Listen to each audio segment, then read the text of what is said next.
세상에 그날이 오면 온 천지 더욱 환하리. 인치는 천사의 사명이 이루어지는 그날부터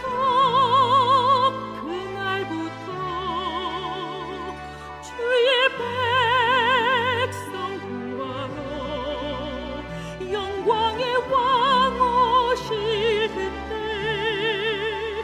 그때까지 남은 자여 창조주 전하라. 남은 자여 창조주 전하라. 이 나라에서 저 나라로 남은 자여 창조주 전하라. 이별 속히 전하라.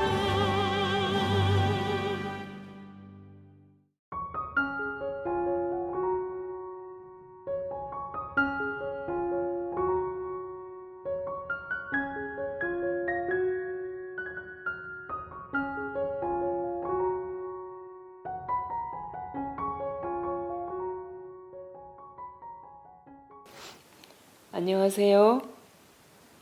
오늘도 우리 단톡에 올라온 글 몇 분의 것을 읽어드리겠습니다. 김주도님, 아멘. 두 분의 간증 감동입니다. 살아계신 주님을 보여주셔서 감사합니다. 주님 손 붙잡고 일어나게 하신 참 좋은 그분 내 안에도 임하게 하소서. 나는 무엇을 보며 살고 있는가? 나를 힘들게 했던 일들을 떠올리게 했습니다. 지켜주시고 주님 손 꼭 잡을 수 있는 길 따를 수 있게 지켜주신 사랑의 주님 감사합니다. 오늘도 인도해 주실 주님이 계심에 눈물이 납니다. 모든 죄된 것들은 다 내려놓게 하소서. 주님 말씀 따라 순종만 하게 하소서.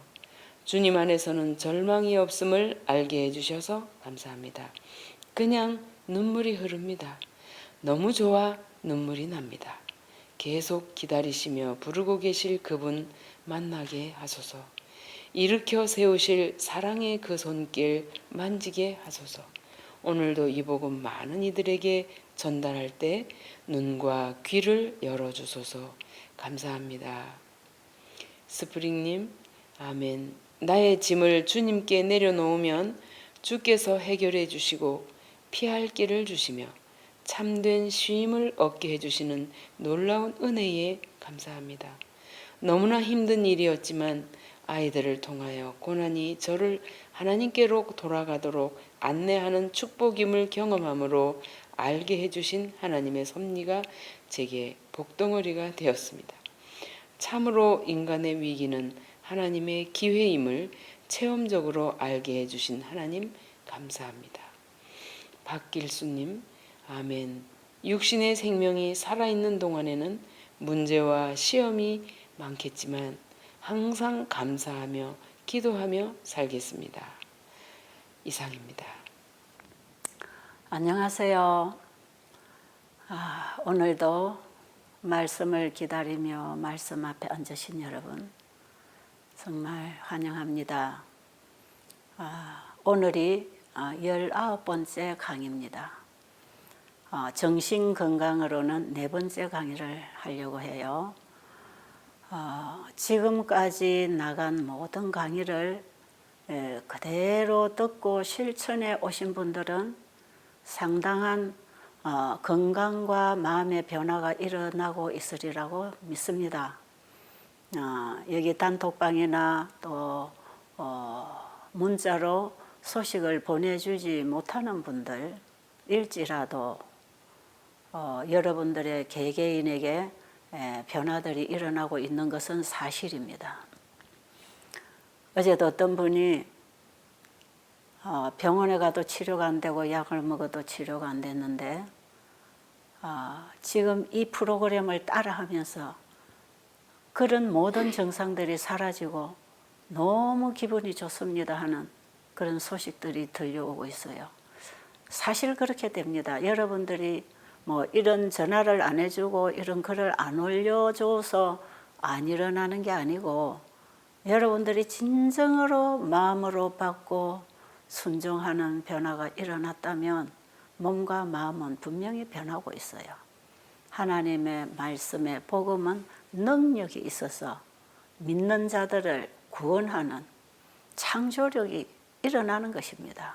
그래서 절대로 여러분은 이 말씀을 전하는 저를 보지 마시고 제 입에서 나가는 그 말씀이 과연 하나님의 말씀인가 하는데 귀를 기울이고 이것이 하나님의 말씀이라는 사실이 확실하게 믿어진다면 그대로 될 것입니다.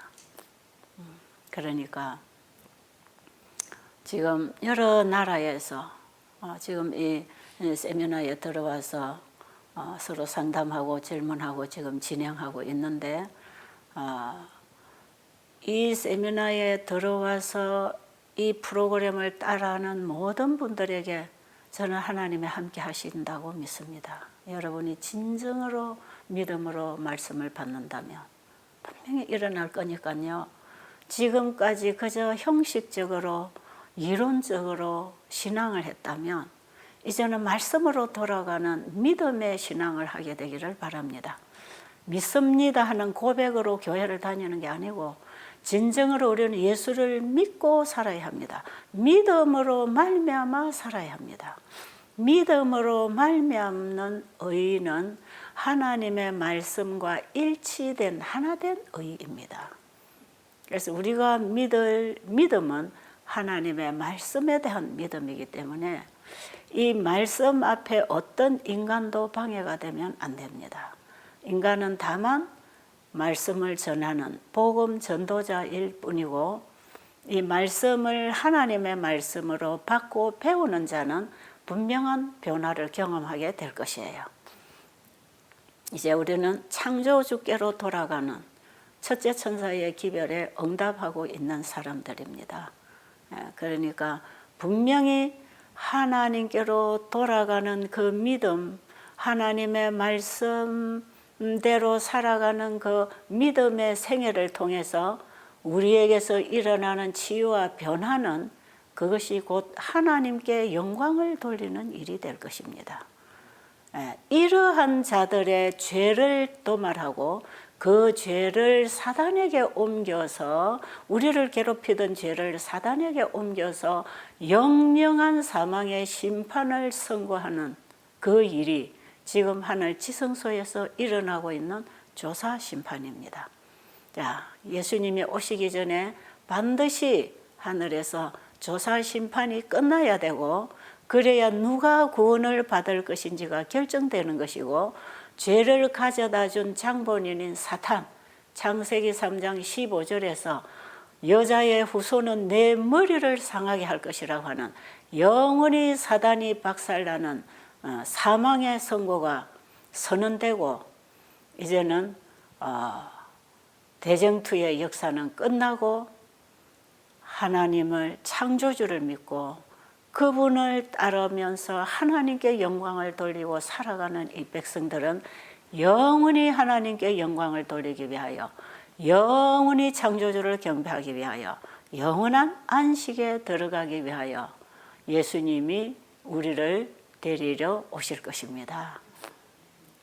자, 그 자리에 우리가 서도록 하기 위해서 지금 이런 세미나를 열고 있다는 거 아시고 여러분이 단순하게 건강 세미나라고 생각하지 마시고 우리가 건강기별을 받아들여도 사실은 건강을 어느 시간만큼은 유지할 수 있어요.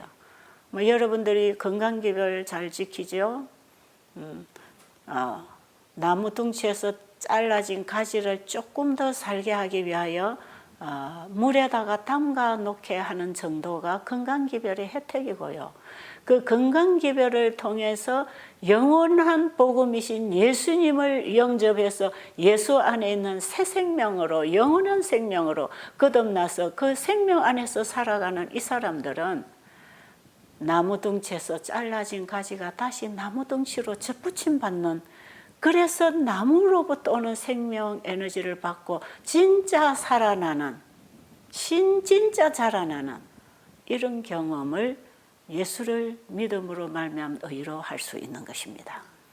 그러니까 우리가 단순하게 건강기별만 받아들이고 아 내가 몸이 좀 좋아졌구나 이것만으로 기뻐하고 끝날 일이 아니고 이 세미나의 목적은 우리가 잃어버린 영원한 생명이신 그분에게 가서 연합되어서 영원히 살 수 있는 분과 하나 되는 복음, 믿음으로 말미암는 의의 복음.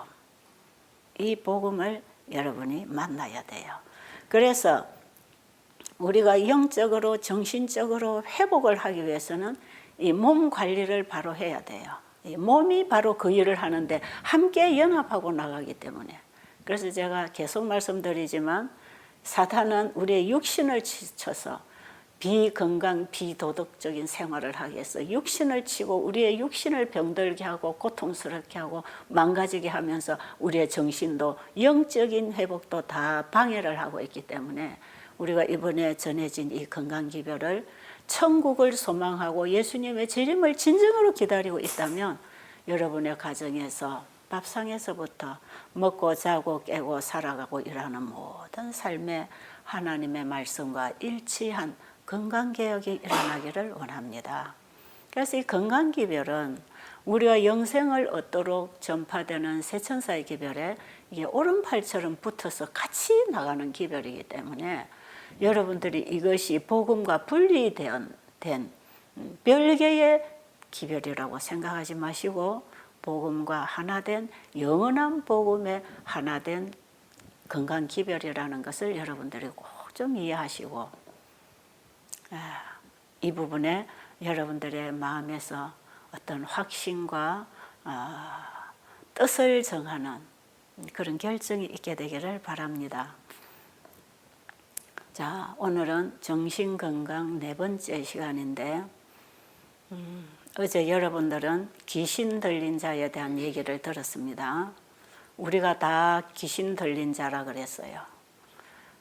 그리고 예수님이 이 땅에 오셔서 인간 의사가 고쳐줄 수 없는 병들을 다 고치셨어요. 그 중에 지독하게 사람으로서는 오늘날에도 고칠 수 없는 병이 문둥병 아닙니까? 그런데 예수님은 이 문둥병을 고쳐주셨어요. 그런데 성경의 문둥병은 죄병을 상징하는 병입니다. 그래서 옛날에 그 유대인들은 하나님의 손가락, 하나님께 벌 받았다, 저주 받았다. 하나님께 벌 받은 사람은 희망 없잖아요. 하나님이 저주를 내렸으면 희망이 있습니까? 끝이거든요. 문둥병, 인간으로서는 고쳐줄 수 없는 병. 그 병을 예수님이 고쳐주신 것은 인간으로서는 해결할 수 없는 죄병을 예수님은 치료해 주시려고 오셨다는 얘기입니다. 이 문둥병은 죄병을 상징한다고요. 그러니까 예수님이 문둥병을 말씀으로 치료해 주신 것. 그 말씀을 믿었을 때 치유가 일어났던 것. 이런 얘기들은 우리의 죄병도 하나님의 말씀으로 우리를 정결케 하시고 거듭나게 하시고 그 말씀을 믿음으로 받았을 때 내 마음에 새로운 변화와 양심이 깨어지고 하나님께로 돌아갈 수 있는 자유가 있는 죄의 사슬에서부터 풀어서 선한 양심이 하나님께로 돌아갈 수 있도록 우리에게 자유를 선언해 주시는 그분이 주신 말씀의 복음을 우리가 받아들일 때 죄로부터 벗어날 수 있는 능력을 받는 것입니다. 자, 오늘 정신건강 4번째 시간 스트레스 문제를 좀 얘기하겠습니다.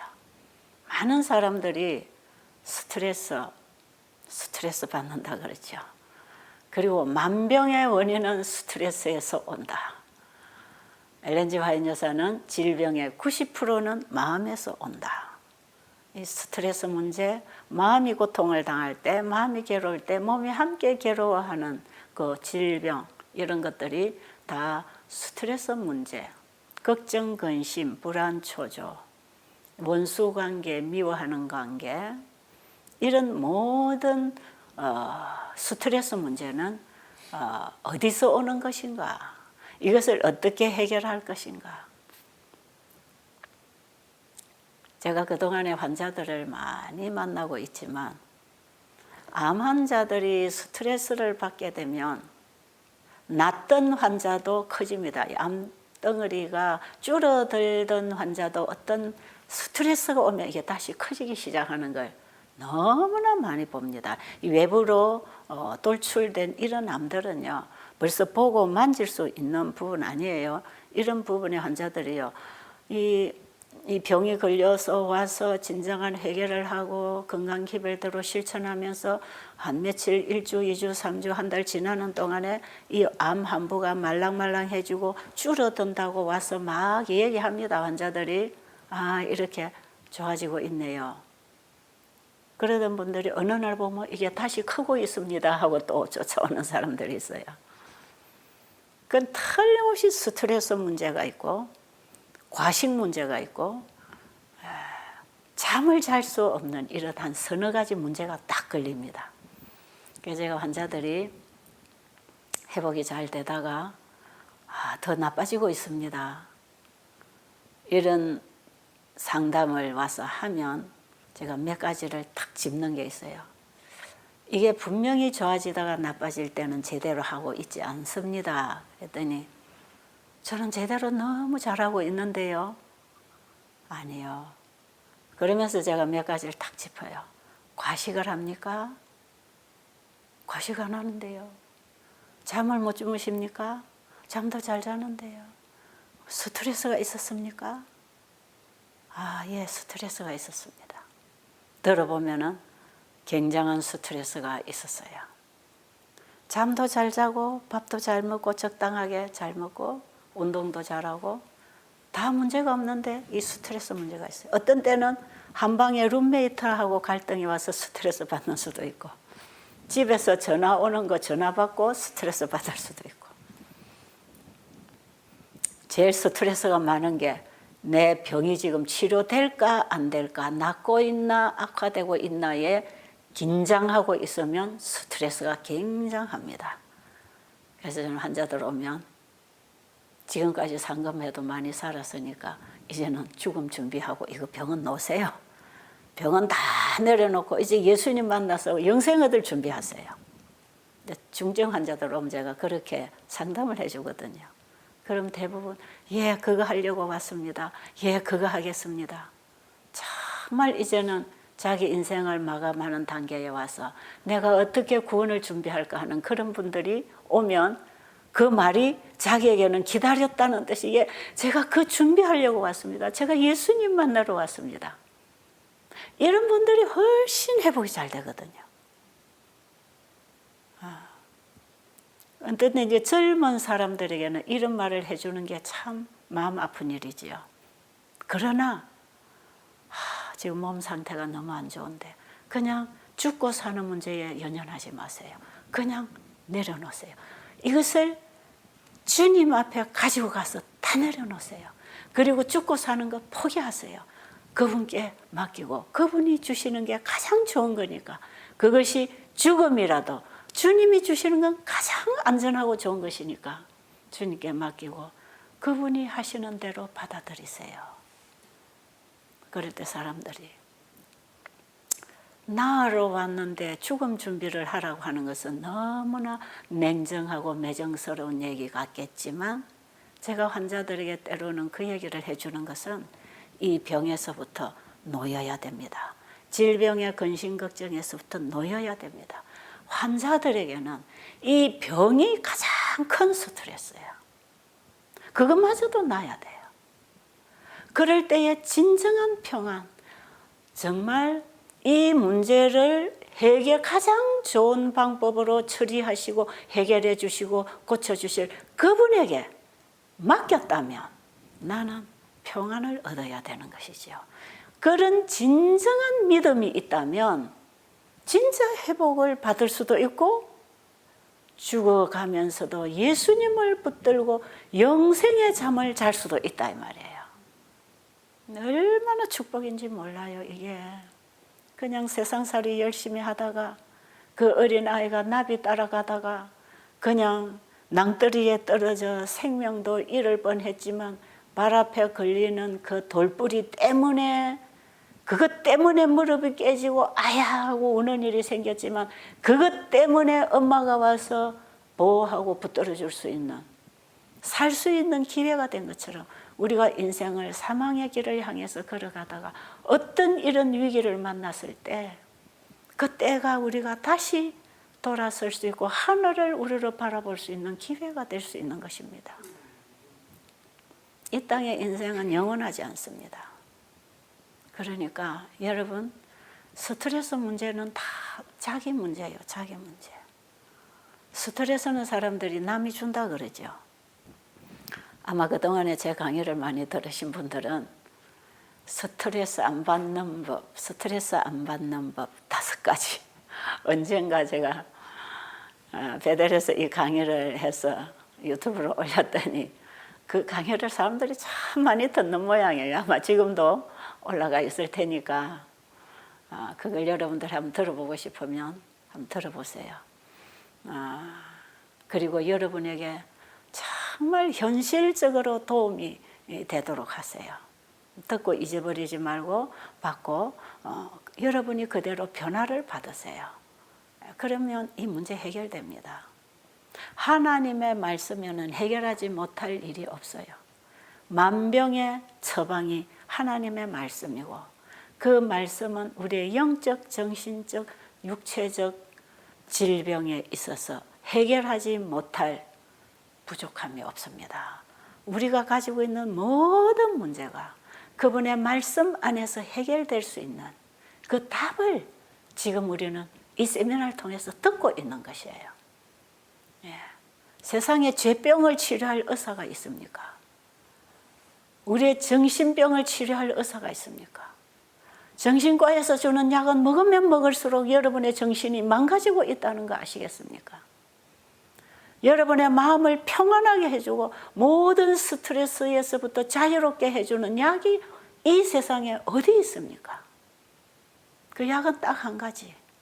하나님의 말씀이 치료제입니다.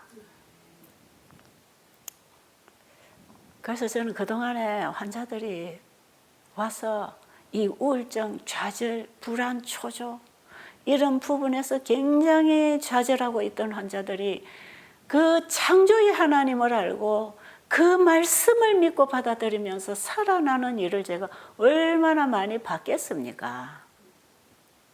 그러니까 여러분들이 그냥 듣고 지나가는 말로 절대로 이번 세미나 참여하고 지나가지 마세요.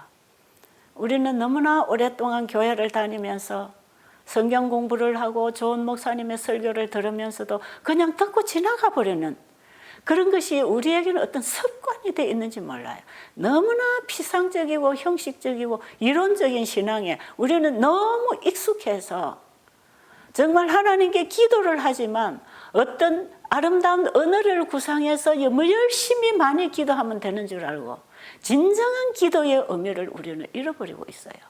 제가 이제 다음 시간부터는 기도에 대해서 좀 얘기를 하려고 해요. 진짜 하나님과 하나 되어서 하나님의 일이 우리를 통해서 일어나도록 하나님의 뜻을 구하는 이 진정한 기도의 본질을 우리가 알고 제대로 기도하면 하나님과 하나로 사는 것이에요. 제가 그 기도 부분을 이제 조금 하고 복음적인 부분, 우리의 구원에 절대적으로 필요한 복음이 뭔지 제가 이제 후반부에 말씀드리고 이번 세미나를 30회로 이제 마칠 것인데요. 오늘 제가 이 건강, 정신 건강 이 부분 여러분들에게 제가 몇 마디로 이 복음을 전하고 있지만 여러분은 그 말씀에서 다방면으로 빛을 받게 되리라고 믿습니다. 여러분의 마음에 성령께서 임하실 때 그걸 가르쳐 주실 거예요. 그리고 제가 어제도 부탁드렸지만 여러분이 받은 책, 교재 파트 2의 5장을 여러분 그거 좀 꼼꼼히 읽으세요. 여러분의 정신 건강에 필요한 모든 부분을 거기 다 요약해서 써놨어요.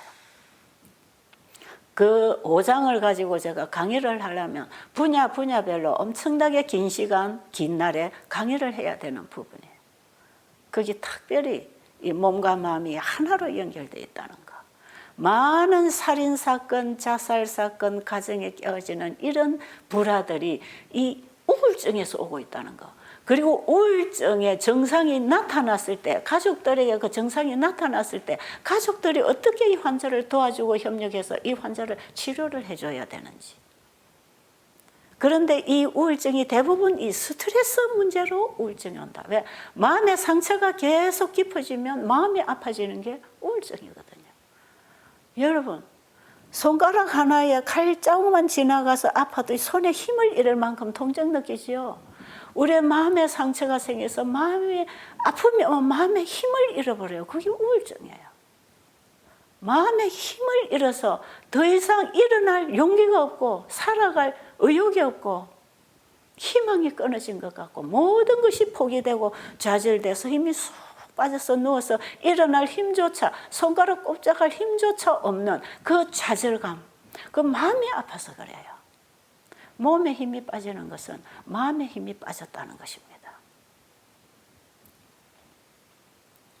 그런데 그 마음의 상처를 계속 주고 있는 상대가 고쳐져야 이 우울증 환자를 살릴 수 있거든요.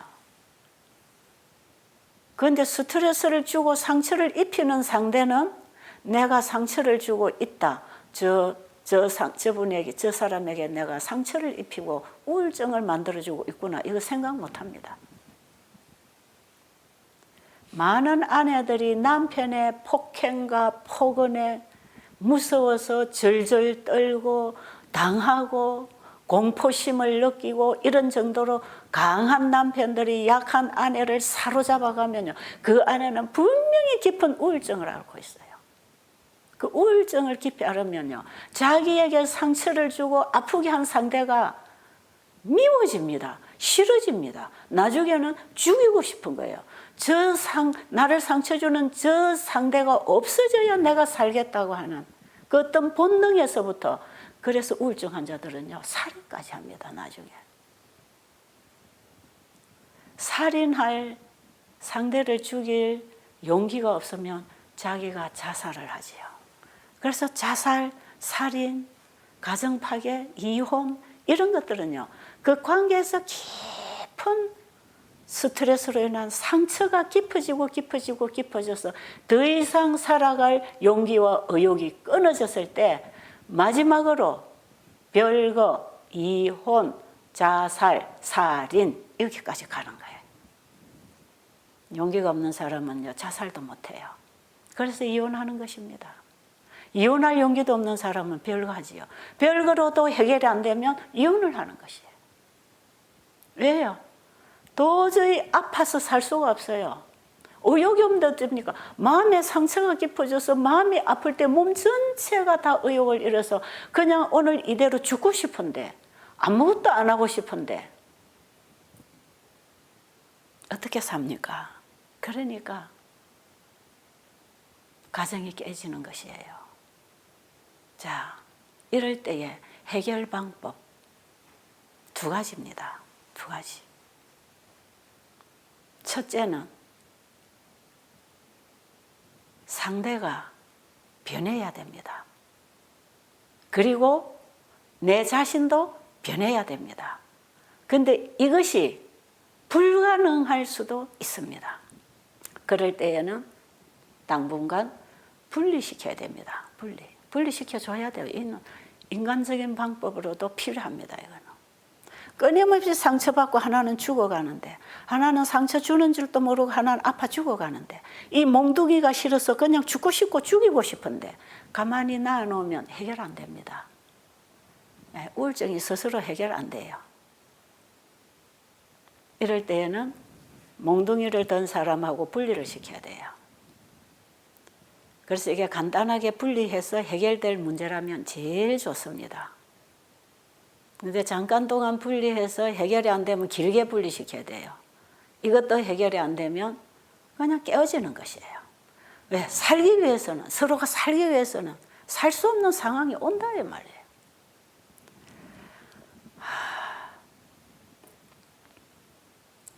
그래서요, 남들이 이혼하면 사람들은 흉보기 좋아하지만 이혼이라고 하는 거는요, 더 이상 살아갈 수 없는 극치의 상황에 이를 때, 죽지 못하고 죽일 수 없는 상황이 될 때 이혼하는 게 최선의 방법이기 때문에 그렇게 하는 것이에요.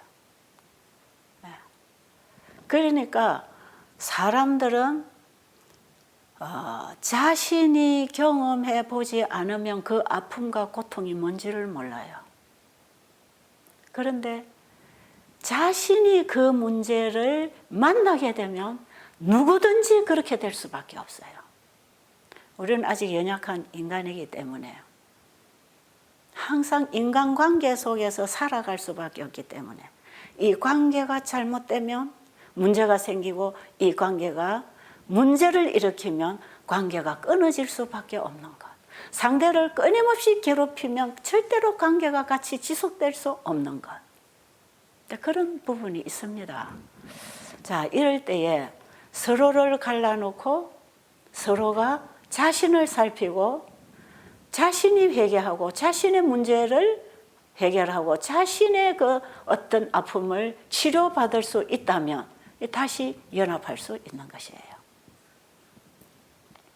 그래서 재림는 신도의 가정에 보면 세상 법정에서 이혼하는 것이 하나님 앞에서 이혼하는 것은 아니다. 어떤 경우에는 세상 법정에서 이혼을 하고 분리시킬 수도 있다 이 말이죠. 그런데 하나님 앞에서는 한번 결혼하면 하나님 앞에는 이혼이 안 돼 있는 것입니다. 그렇기 때문에 이혼했다고 다른 여자, 다른 남자에게 결혼하면 그거는 간음하는 것이라. 하나님 앞에서는 간음이에요. 세상으로 볼 때는 괜찮을 수 있어요. 이혼하고 재혼하고 얼마든지 하고 있잖아요. 그런데 하나님 앞에서는 그걸 간음이라고 합니다. 자, 그런데 이 부부가 헤어졌다가 서로가 변했을 때 합치는 것이 가장 좋다. 그런데 변하지 않으면 합치지 말라. 그런 말씀까지 해놓으셨어요. 저도 이런 부분을 가지고 많이 말씀 찾고 기도하고 연구해 봤는데요. 이런 말씀들이 여기저기에 다 건면해 놓은 말씀들이 있어요. 변하지 않으면 다시 합치지 말라. 왜? 합쳐도 또 문제가 오니까. 그럼 우리가 서로 헤어져서 이렇게 살 수 있는 것은 서로 변할 수 있는 기회를 갖는 거 아니겠어요? 그럼 합칠 수 있는 것이에요. 그래서 다른 데 결혼하면 안 된단 말이에요. 기다리란 말이에요. 서로가 기도하면서 기다려주라 이 말이죠. 자, 거기까지 안 간다 할지라도 가정에서 어떤 시가 문제, 시부모 문제, 자녀 문제, 남편 문제로 스트레스가 많고 우울증이 오고 불면증이 오고 살아갈 의욕을 잃어버린 이런 환자가 생기면 그런 가정에서부터 분리시켜야 돼요. 가정에서부터 분리시켜서 당분간 이런 여행을 한다든지 잠깐 이렇게 기분 전환이라도 좀 할 수 있도록 해주면서 그 환자가 치료제를 받을 수 있도록 도와주는 게 가장 좋은데요. 이렇게 문제가 생겨서 잠깐 쉬고 있는 사람들이 이런 어떤 요양원이나 이런 그리스도인 가정으로 와서 도움을 받으면서 예수님을 만나고 복음을 만날 수 있는 기회를 주면 그들은 치료가 됩니다. 그래서 이런 문제로 달려오는 환자들이 참 많았어요. 이혼하려고 달려오는 이런 여인들 상당히 많아요. 간간히 남편들이 아내 때문에 스트레스 받고 병나서 가정을 떠나오는 사람 정말 어쩌다가 있지만 대부분 여자들이 가정을 떠나 도망을 옵니다.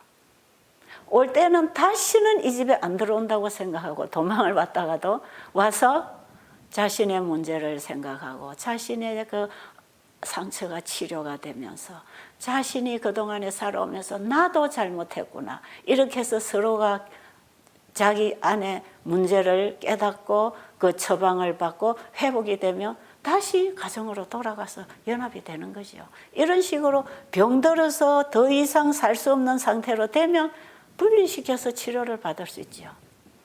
아픈 사람 병원에 입원을 해서 거기서 치료를 받고 나오듯이 말이에요. 얘는 병원에 가서 입원해서 치료될 병이 아니니까. 정신병원에 가서 입원해서 이런 병 치료 잘 안 됩니다. 일시적으로 기분이 좀 흥분돼서 조금 우울감에서 조금 일어날 힘은 받지만 그건 약 힘으로 흥분돼서 그런 것이지 실제로 근본적인 마음의 치유는 일어나지 않았기 때문에 해결은 안 돼요. 이런 정신과 환자들을 심리적으로 상담을 해서 심리적으로 상담하고 가르쳐서 이런 방법으로 하라고 하는 이런 대화를 하면서 계속 심리 상담을 했다고 해서 그 마음에 있는 상처는 치료 안 됩니다. 약간 완화되는 증상을 했겠지요. 치료요법을 썼을 때에 어떤 요법을 썼을 때에 그 환부의 고통이 조금 완화되는 것 같은 그런 회복은 받을 수 있지만 심리적인 이 작용을 하게 해서 좋은 상담을 해서 이럴 때는 이렇게 해봐, 이건 이렇게 믿어, 이런 거야. 이렇게 해서 계속 사람이 상담을 해서 그 사람의 마음을 변화시키려고 하는 것이 어느 정도의 도움은 되지만 근본적인 문제 절대로 해결 안 돼.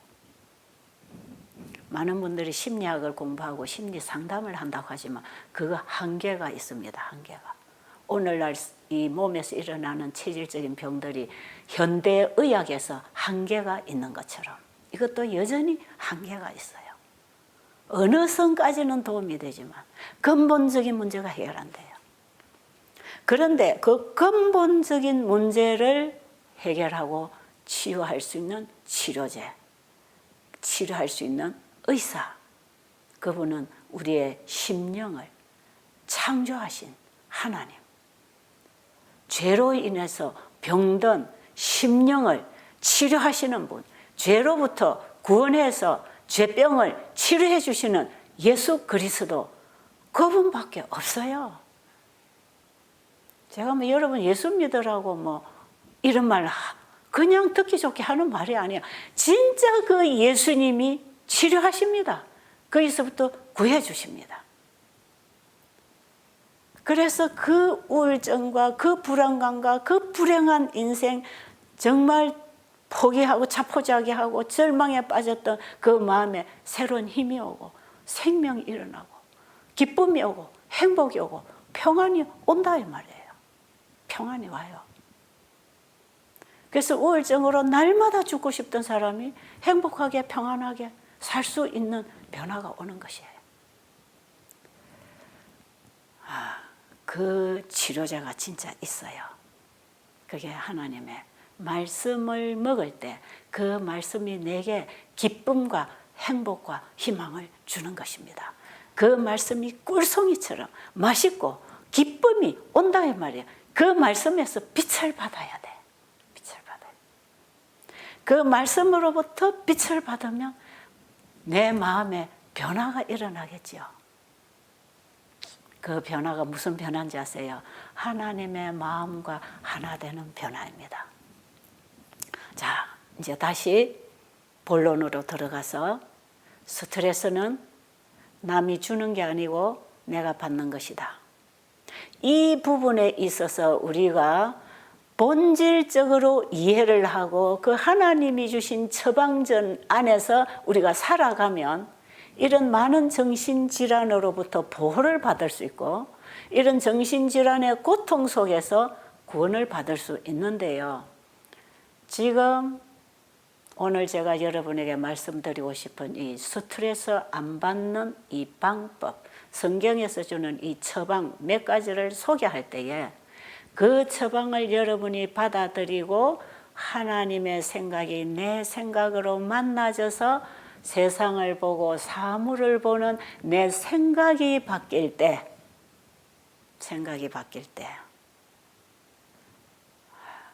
스트레스를 받고 안 받고는 생각의 결과거든요. 상대방을 내가 어떤 생각으로 보느냐에 따라서 스트레스가 될 수도 있고 이해가 될 수도 있어요. 어떻게 그럴 수 있어 하는 그런 생각이 그럴 수도 있구나 하는 생각으로 바뀔 수 있어요. 그래서 이 우울증이나 여러 가지 몸에서 생기는 이런 질병도 예방할 수 있는 처방이 와 있고 그 예방할 수 있는 처방을 받지 않았을 때 문제가 생겼는데, 문제가 생겼을 때 이 문제를 해결하는 방법이 곧 예방하는 방법이 또 치료하는 방법이에요. 한 가지입니다, 한 가지. 하나님의 말씀이라고 했지요. 그 말씀은, 하나님의 말씀은 하나님의 생각, 하나님의 뜻. 결국 하나님의 생각이, 하나님의 마음이 말씀을 통해서 기록된 게 성경 아닙니까? 그러니까 이 성경은 하나님의 마음이요, 하나님의 품성이요, 하나님의 생각이요, 하나님의 뜻이요. 우리가 하나님을 어찌 알겠습니까? 하나님의 뜻을 어찌 알겠습니까? 우리가 어찌 하나님의 마음에 만나지고 도달할 수 있겠습니까? 하늘과 땅에 죄로 인해서 분리된 먼 하늘과 땅을 연결하기 위하여 예수 그리스도가 하나님의 마음을 우리의 마음에 넣어주시려고 이 땅에 오셨지 않습니까? 그 예수님은 오늘도 말씀을 통해서 우리 마음에 하나님의 마음을 넣어주려고 일하고 계시는 것입니다. 자, 여기에서 여러분 전체적인 답을 하나 찾으시면 좋겠습니다. 지금 제가 얘기하는 이런 얘기들이 제가 살아오면서 다 당한 얘기고 고통스러운 얘기고, 이 고통에서 내가 어떻게 해방을 얻을 수 있었는지, 어떻게 앞으로 해결해 갈 것인지, 이런 것들이 참 말씀에서 답을 찾지 않으면 길이 없어요. 이 세상에서 줄 수 없는 평안, 세상에서 줄 수 없는 치유를 우리는 받을 사람들이다 이 말이에요. 그 치유가 와야, 그 평안이 와야 해결될 수 있는 죄병을 앓고 있는 사람들이기 때문에 그 처방을 받지 않으면 안 되는 사람들. 상대방이 스트레스를 준다고 생각했지만 스트레스는 결국은 내가 받고 있더라 이 말이죠. 왜냐하면 그래서 저 그러죠. 스트레스는 남이 주는 게 아니고 내가 받는 것이다. 그래서 나를 고치면 된다. 그럼 나를 어떻게 고칠 것인가? 나는 나를 스스로 고칠 수 없다. 마찬가지로 상대방도 내가 고칠 수 없다. 그럼 어떻게 이 문제를 해결할 것인가? 우리의 생각을 바꿔야 한다. 이 생각을 바꾸는 게 참 중요합니다. 그런데 내 생각을 내가 어떻게 바꿀 것인가? 그것도 불가능이다. 내 생각 포기하고 하나님의 생각을 받아들이라. 그럼 하나님의 생각을 어떻게 받아들이는가? 하나님의 말씀이 하나님의 생각이다. 그럼 그 말씀을 기쁜 마음으로 꿀송이처럼 받아 먹을 때 그 말씀이 내 생각을 바꾼다. 가능할까요? 그게 가능합니다. 그게 가능해요. 아, 그게 가능하다는 걸 제가 알았어요. 이렇게 생각이 바뀌어요. 그래서 정말 죽이고 싶고 죽고 싶고 안 보고 싶고 안 만나고 싶은 그 상대가 불쌍해지고 이해가 되고, 아, 이런 사람을 내 생각으로, 내 식으로 생각하고 다투고 싸우고 살았구나.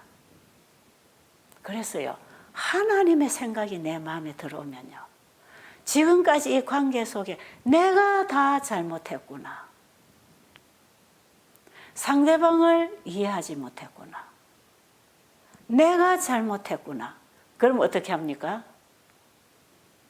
급하기 싫고 말하고 싶지 않고 정말 상종 안 하고 싶고 말을 섞고 싶지 않던 그 사람에게 가서 내가 잘못했습니다. 이걸 할 수 있는 것이에요. 그걸 할 수 있어요. 내가 잘못해서, 이거 참 말하기 쉽지 않지요. 자존심이 강할수록 이거 잘 안 돼. 이건 진정으로 내 가슴 속에서 내가 잘못했다는 것을 깨닫는 순간 잘못한 나는 죽어버리는 것입니다. 그렇기 때문에 내가 잘못했습니다 하는 말을 할 수가 있는 것이에요. 그래서 상대방의 마음을 쓰다듬어 줄 수 있는 것이에요. 그래서 다시 회복할 수 있는 길을 열어놓는 것입니다. 언제든지 상대가 바뀌면, 내가 진정으로 바뀌었다면, 상대가 바뀌면 다시 연합할 수 있는 것이에요. 상대가 바뀌지 않을 때 다시 연합하면 문제가 또 오니까 또 이런 헤어져야 하는 일이 생기니까 바뀔 때까지 기도하고 기다리는 거지요.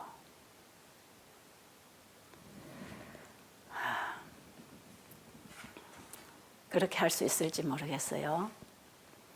그런데 그 이전에 우리는 서로에게 상처를 주는 일이 없어야 될 거 아닙니까? 그죠?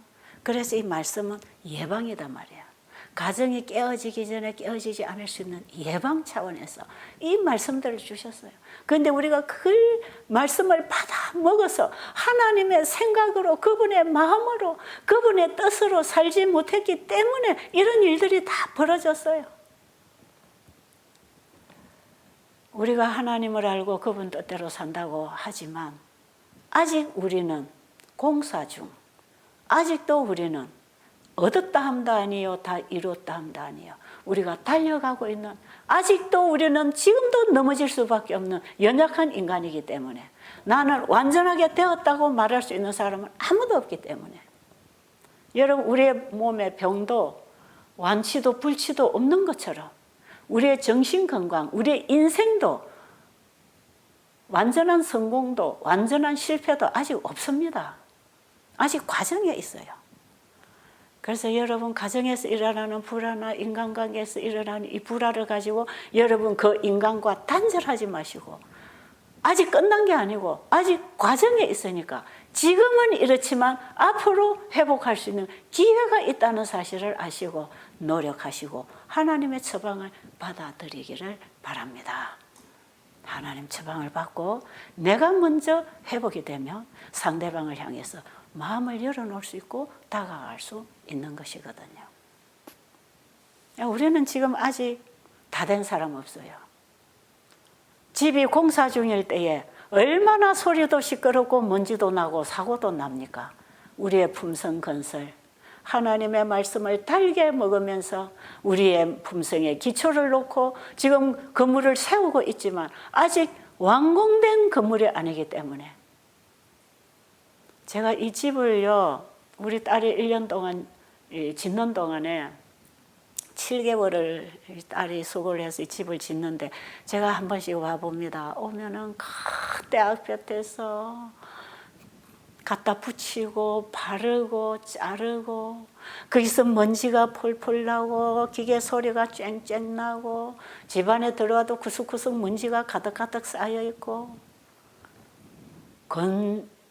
건축하는 동안에 이 집은 아직 완공되지 않았기 때문에 앉을 자리가 없어요. 제가 밖에 있다가 한번 쳐다보고 가고 이런 정도인데, 집을 다 짓고 그 다음에 다 청소를 하고 이제는 깨끗하게 제자리에 가구를 갖다 놓고 이렇게 쫙 새롭게 세팅이 되고 나니까 얼마나 깨끗하고 평화롭고 쾌적하고, 그래서 제가 이 집에 사는 게 너무 행복하다. 내가 우리 딸 보고 이리 평안하고 쾌적한 집 지어줘서 정말 고맙다. 우리 큰딸이 정말 저에게는 큰 효자입니다. 지금도 이 세미나를 하도록 모든 이거 다 이 미디어 문제 촬영하고 보내고 교정하고, 책을 써도 교정해주고 강의를 해도 교정해주고, 정말 저에게 큰 도움을 주고 이 일에 몸에 붙어있는 팔처럼 함께 시작부터 오늘날까지 일해주고 있는 우리 딸이 있어요.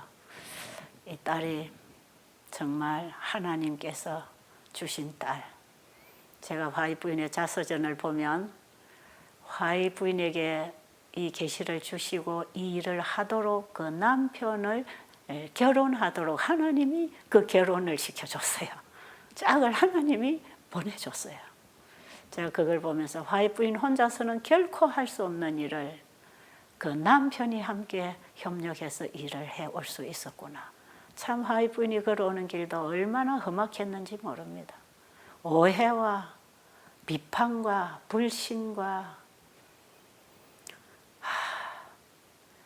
인정하지 않고 이 사업에 방해가 되는 사람들이 주변에 참 많았잖아요.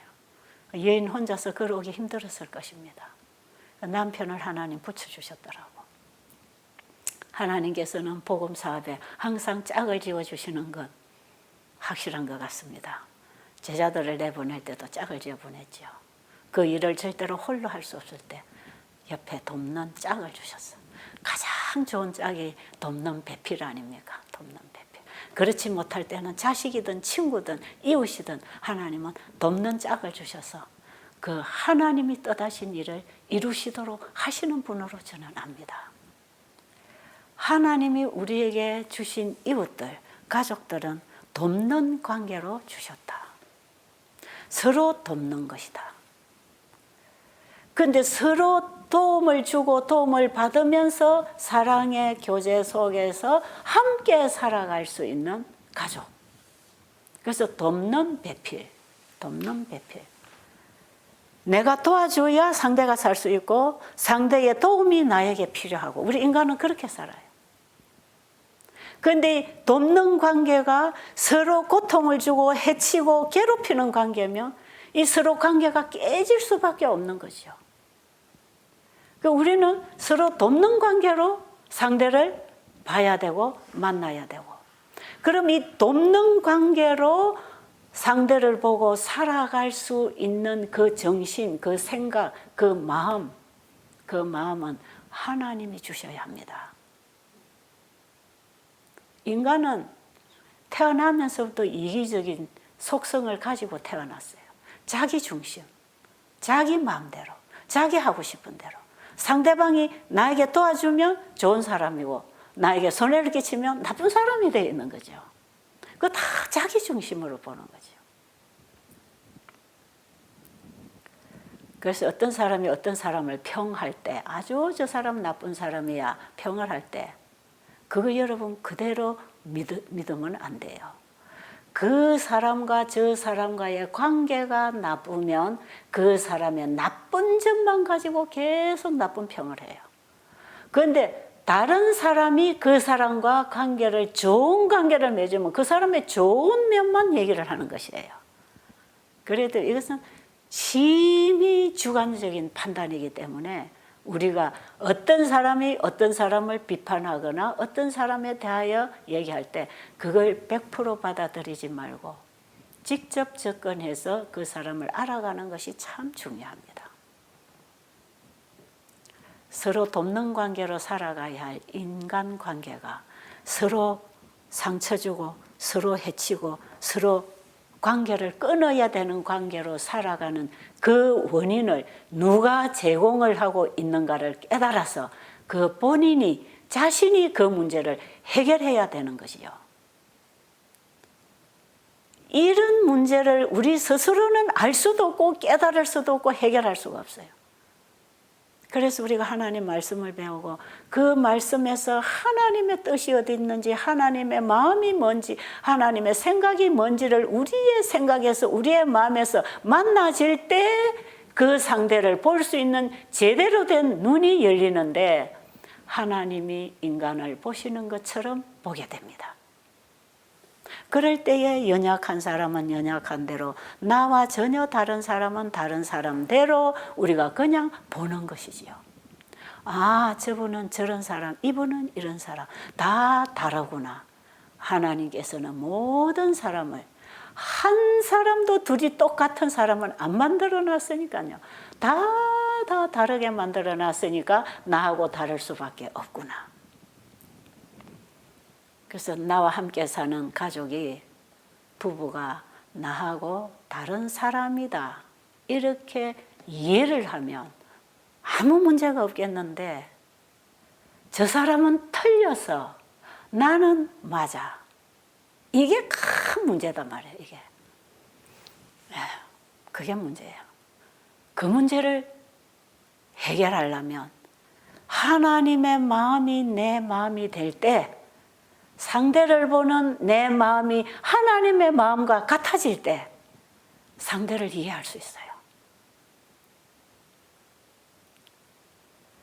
하나님께서는 우리 안에서 우리 행동에서 말해서 어떤 악한 행동과 나를 해치는 행동을 할 때에 하나님은 그 사람이 하는 짓이라고 보지 않고 그 사람 속에 그 일을 하게 하는 한 존재가 있다는 것을 아시는 것이에요.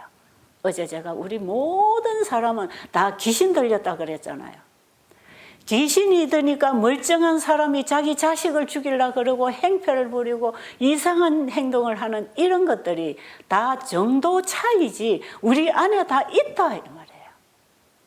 근데 하나님이 그 사람을 보실 때 그 사람이 하는 행동을 보는 게 아니고 예수님이 광인을 보셨을 때 그 사람이 당신이 나하고 무슨 상관이 있습니까? 당신이 우리를 멸하러 왔나이까? 나하고 상관하지 마세요 하는 그 광인이 광기를 부르면서 입에서 나오는 그 말을 예수님은 들으시는 게 아니고 그 사람 내면의 그 속에 정말 그 세력으로부터 강한 의지가 자기를 지배하기 때문에 그 의지에 휘말려서 종이 되어서 말하고 행동하는 그 불쌍한 광인을 바라보시는 예수님은 그 속에 괴롭히고 있는 사탄을, 마귀를 나오라고 불러내는 거예요. 그 속에서 나오라. 그 광기를 부리는 광인을 정죄하는 게 아니라 그 속에서 광기를 부리게 하는 그 존재를 예수님은 끄집어내는 것입니다. 그 존재를 예수님은 영원히 심판해서 멸하시기 위하여 지금 하늘지성소에서 조사 심판을 하고 계신다 이 말이에요. 그날은 분명히 옵니다. 우리 안에 있는 사단의 세력을 완전히 멸하시고 우리를 죄의 세력으로부터 자유하게 해주실 그 날이 분명히 우리에게 오고 있단 말이에요. 예수님이 하늘지성소에서 조사심판을 끝내게 되면 우리 안에서 괴롭히던 그 죄는 우리 속에 그 하는 깊은 죄까지를 다 도말해 버릴 때 그 죄를 끄집어내서 사탄의 장본인에게 넘겨주고 조사심판 끝나면 그 죄의 형벌을 사단이 받고 우리는 그 죄로부터 구원받을 거 아닙니까? 이 회복을 위하여 예수님이 오셨어요. 그런데 우리는 아직도 완전하게 그 사단의 세력으로부터 구원을 받지 못하고 있는 것이에요. 끊임없이 공격받고 로마서 7장에 보면 바울이 고백했듯이 내 육신 속에 한 법이 있는 걸 내가 알았다. 죄의 법이 내 육신 속에 죄의 법이 나를 사로잡아 온다. 아직 우리는 그 공격을 받고 있는 사람들이에요. 그러니까 내가 완전하게 회복했다. 나의 인간관계는 완전하게 되었다. 이렇게 말할 사람은 아무도 없다 아직. 우리는 지금 공사 중이다. 완전하게 되기 위한 공사 중이다. 그러니까 우리는 어떤 인간도 바라보고 믿지 말고 어떤 인간에게도 의지하지 말고 다만 우리에게 회복을 가져다 주실 그분을 믿고 그분으로부터 오는 치료제를 받으면서 완전한 회복에 이르기까지 그분과 연합하고 살아야 되는 것입니다. 지금 우리는 다 전쟁 속에 있습니다.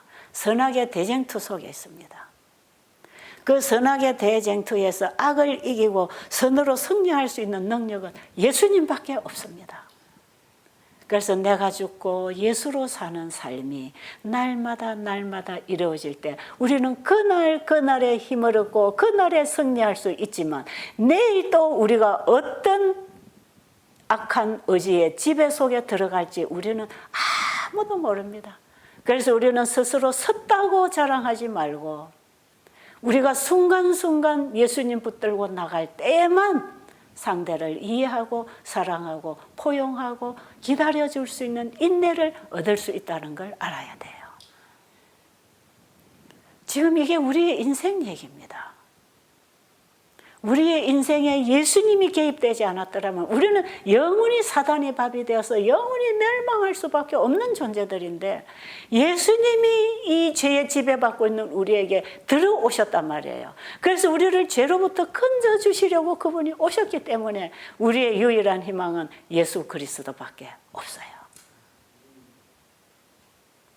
여러분, 그분 그 예수 그리스도는 태초에 이 세상을 말씀으로 창조하신 그 말씀이신 하나님이 육신을 입고 이 땅에 오신 분이 우리를 구원하러 오신 예수 그리스도입니다.